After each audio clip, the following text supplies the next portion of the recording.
કડીના રંગપુરડા પ્રાથમિક શાળાની શિક્ષિકાને world wide book of રેકોર્ડમાં સ્થાન મળ્યું છે. અંજલિ પ્રજાપતિ નામના શિક્ષિકાને વેસ્ટમાંથી બેસ્ટ બનાવવા મુદ્દે વર્લ્ડ વાઇડ બુક ઓફ રેકોર્ડમાં સ્થાન મળ્યું છે.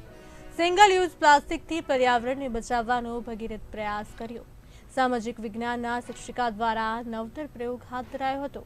પ્લાસ્ટિકની વેસ્ટ કોથળીઓને વેસ્ટ બોટલમાં ભરી અભ્યાસ સામગ્રી તરીકે ઉપયોગ શરૂ કર્યો હતો. ગુજરાતના 160 જેટલા શિક્ષકો દ્વારા 3 લાખથી વધુ બોટલો એકઠી કરાઈ હતી. બાળકોમાં પર્યાવરણ વિશે જાગૃતિ કેળવવાનો શિક્ષિકા દ્વારા નવો અભિગમ શરૂ કરાયો હતો. મારી શાળામાં પ્લાસ્ટિક મુક્ત અભિયાન ચલાવેલું છે. આ પ્રવૃત્તિ મારે લગભગ 1.5 વર્ષથી ચાલુ હતી અને શાળાના બાળકો ગામમાં જઈ અને લોકોને સમજાવ્યું કે પ્લાસ્ટિક જે વેસ્ટ પ્લાસ્ટિક કે જેનો રીયુઝ નથી થતો, કે જે પોલિથીનની બેગ છે, રેપરો છે, એ બધાને ગમે ત્યાં ફેંકવાને બદલે પ્લાસ્ટિકની બોટલમાં ભરી અને તમે એ શાળામાં જમા કરાવો તો અમે એ બોટલોનો TLM તરીકે ઉપયોગ કરીશું. એટલે આનાથી 2 કામ થાય છે.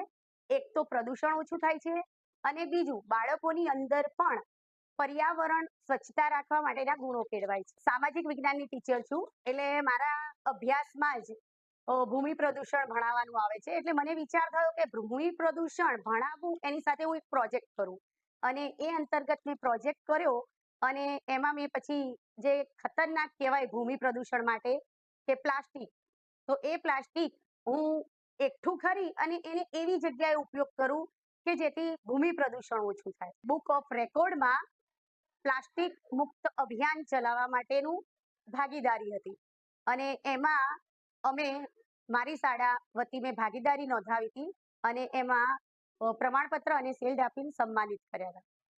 શાળાના મારા 6 થી 8ના 84 બાળકો જોડાયેલા હતા. મારા માર્ગદર્શન નીચે કામ કરેલું. એમાં મારા આચાર્ય શ્રી ઘનશ્યામભાઈ સાહેબનો પણ ખૂબ જ સાથ સહકાર હતો અને સ્ટાફના બીજા શિક્ષકોનો પણ સાથ સહકાર હતો. મારી યુટ્યુબની ચેનલ છે જે ફક્ત મેં મારા બાળકોની એક્ટિવિટી માટે જ હું એમાં વિડીયો અપલોડ કરું છું કે જે મેં કોઈ પણ એકમને અનુરૂપ જે પણ પ્રવૃત્તિ કરી હોય એ પ્રવૃત્તિ બાળકોની જ એ યુટ્યુબ ચેનલમાં અપલોડ થાય છે. લોકોને હું એ સંદેશો આપવા માંગુ છું કે બાળકોની અંદર ભણતરની સાથે એની અંદર સ્વચ્છતા અને પર્યાવરણ વિશે પણ જાગૃતિ આવે એ માટે આવા પ્રોજેક્ટ કરી અને બાળકોની અંદર સારા ગુણોનો વિકાસ કરી શકાય છે.